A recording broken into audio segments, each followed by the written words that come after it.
আজকের রেসিপি হচ্ছে সিম দিয়ে আলু দিয়ে হচ্ছে ইলিশ মাছের পাতলা ঝোল। আর কিভাবে রান্না করেছি সম্পূর্ণ ভিডিও তোমাদের সাথে শেয়ার করব। সবাই স্কিপ না করে পুরো ভিডিওটা দেখবা।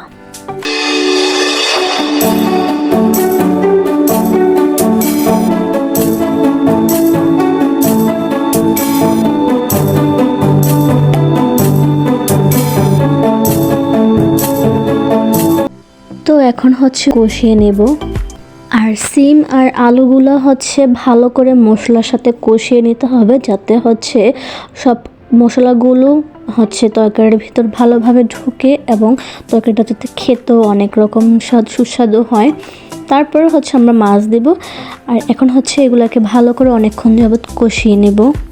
তারপর সবজিগুলো ভালো করে কষানোর পরে হচ্ছে তার উপর মাছ দিয়ে দিতে হবে।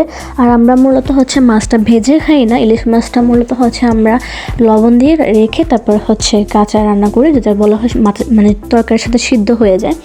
তো তারপর পানি দিয়ে ভালো করে হচ্ছে নেড়ে চেড়ে দিতে হবে, যাতে মশলাগুলো ভালোভাবে মাছটার ভিতরে ঢুকে।